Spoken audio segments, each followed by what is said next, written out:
Calendar में दिन तो बदलते ही जा रहे हैं, लेकिन हमारी जिंदगी बदलने का नाम ही नहीं ले रही।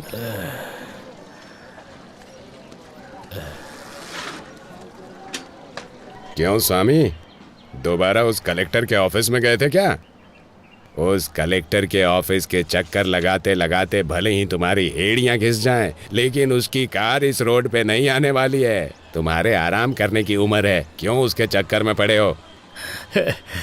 कुछ सालों पहले हमारे इस गांव में 400 के ऊपर घर थे और 50 समाधियां हुआ करती थी, और अभी 200 घर होने के बावजूद समाधियां उससे कहीं ज्यादा हैं। इसलिए कम से कम मेरे मरने से पहले ये गिनती कम हो जाए, ताकि तुम सबकी जिंदगी अच्छी हो जाए, यही चाहता हूँ मैं। वैसे भी वो गिनती कम हो और हमारी जिंदगी अच्छी हो जाए, इसके लिए भगवान या देवी को तो उतर के आना ही पड़ेगा।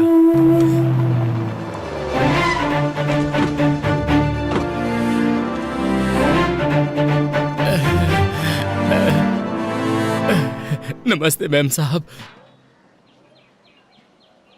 मेम साहब, आप यहाँ क्यों आई हैं मेम साहब?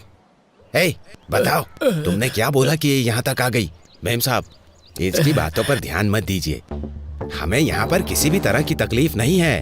हम लोग यहाँ बहुत खुश हैं, सब लोग ठीक से रह रहे हैं। देखिए, मुझे इन्होंने कुछ नहीं बताया।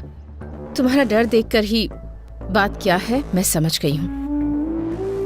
समस्या कितनी भी बड़ी हो, उस समस्या के पीछे कौन है ये बात मायने रखती है।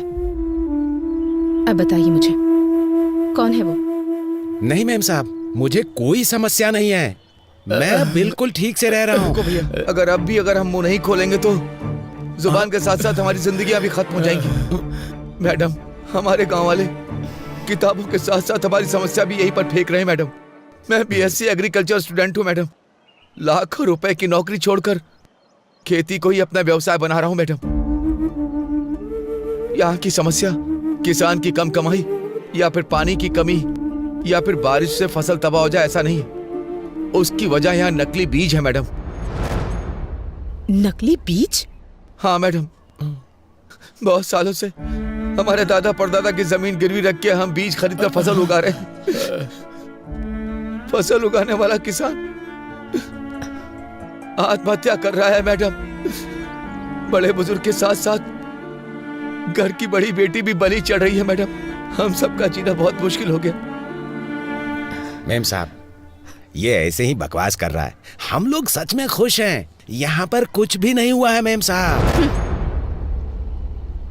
दीदी दीदी दीदी,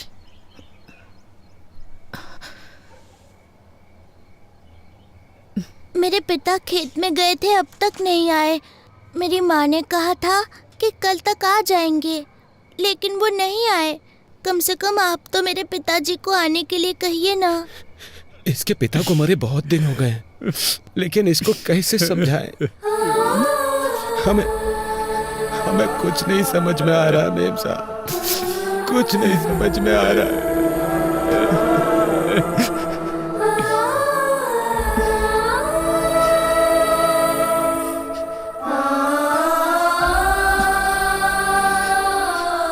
मूर्ति जी।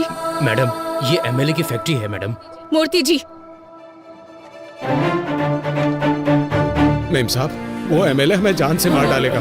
नहीं मेम साहब, मत कीजिए, उस पर साइन मत कीजिए मेम साहब। एमएलए पेटा रेड्डी के खिलाफ गई गोदावरी जिला कलेक्टर। एमएलए की बीज की फैक्ट्री में नकली बीज बना रहे हैं, ये कहा है जिला कलेक्टर ने, और इसीलिए फैक्ट्री को सीज कर दिया गया है। देखते हैं इस पर एमएलए पेटा रेड्डी की प्रतिक्रिया क्या होगी। मैडम, और भी बहुत सारी समस्या है। वो एमएलए और उनका बेटा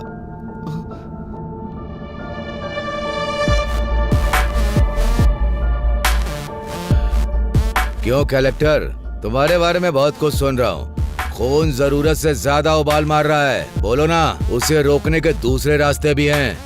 रोड पर बस तुम्हारी ही कन्वे नहीं है, हमारे कंकड़ के लोडर भी बहुत हैं। उस लोडर से टकरा कर कलेक्टर की मृत्यु हो गई, ऐसी ब्रेकिंग न्यूज चलेगी। मैडम, तुम दस्तखत करोगी तो ये लोग सहयोग करेंगे क्या?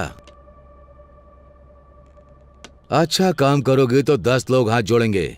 उसी 10 हाथों में हमें जो देना है वो हम दे देंगे। वो हाथ हमारे आगे भी जोड़ेंगे।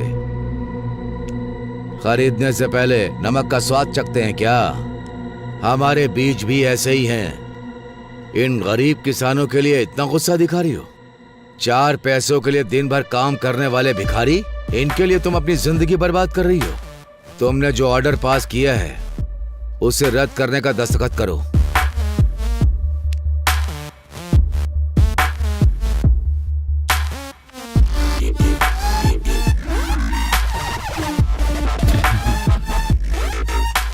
क्या हुआ कलेक्टर, इस तरह मुस्कुरा क्यों रही हो? दस्तखत करो।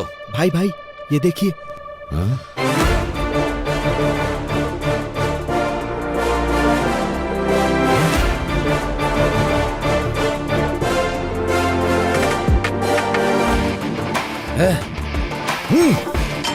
कलेक्टर, तुझे देख लूंगा और तुम सबको भी।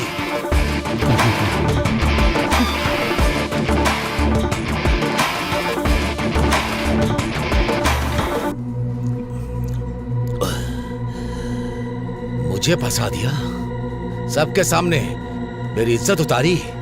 उसे छोड़ूंगा नहीं, नहीं छोड़ूंगा उसे। भाई शांत हो जाइए, ये पैक पीजिए। मेरे बाप ने मुझे मारा, इतना दुख नहीं हुआ। कुछ भी करो, मुझे अपनी बेइज्जती याद आ रही है।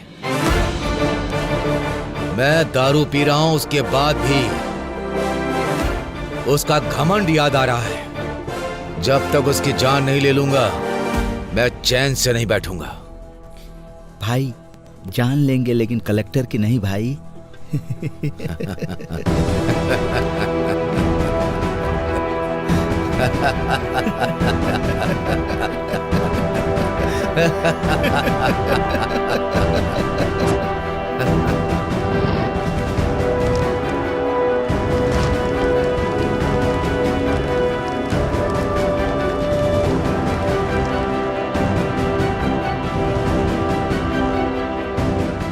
बोलिए पापा।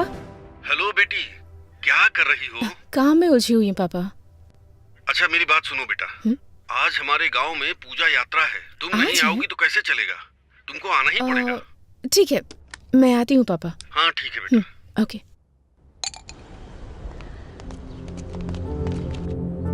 सुनिए कलेक्टर मैडम,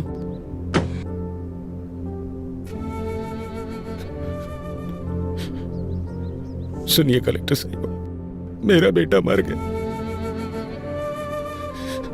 मना किया था मत करो, लेकिन देखिए आपकी बात सुनकर क्या हो गया मेम साहब। मेम साहब, अच्छा भला जवान बेटा था मेरा मेम साहब, सब एक झटके में मिट्टी में मिल गया। जिन हाथों से आशीर्वाद देना चाहिए था उन हाथों में अस्थियां पकड़कर खड़ा हूं। इन्हीं हाथों से उठा उठा कर पाला था मैंने उसे। आज अस्थियां विसर्जन करने जा रहा हूं। दोबारा इस गांव में वापस मत आइएगा। हम बहुत खुश हैं, हमें सुधारने की जरूरत नहीं है। मेरी बात तो सुनिए आप। नहीं, मुझे कुछ भी सुनने की जरूरत नहीं है।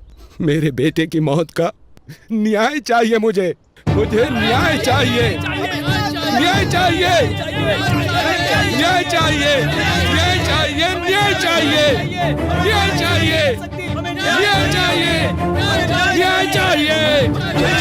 आप पीछे पीछे।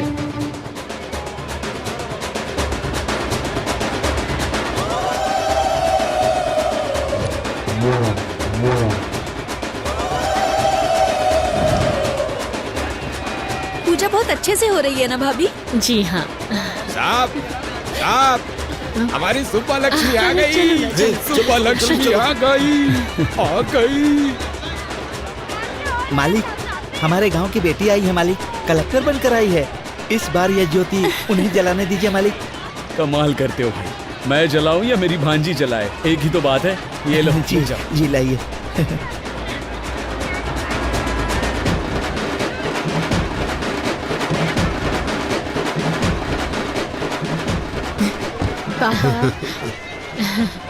मैडम, इस साल की ज्योति आप जलाइए। मैं? हाँ मैडम, आप जलाइए। ले लो।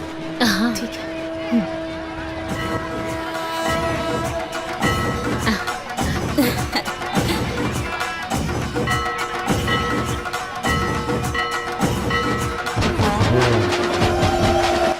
मेरे बेटे की मौत का न्याय चाहिए मुझे, न्याय चाहिए मुझे। जिन हाथों से आशीर्वाद देना चाहिए था, उन हाथों में अस्थियां पकड़कर खड़ा हूं।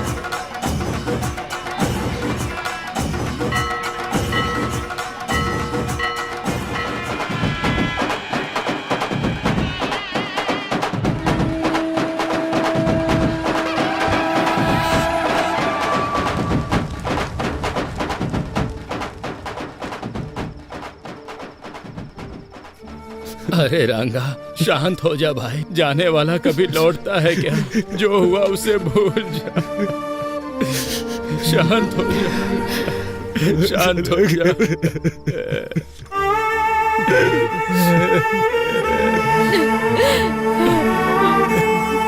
अब क्या करने आई है यहाँ पे? तुम्हारे आने की वजह से एक जान चली गई।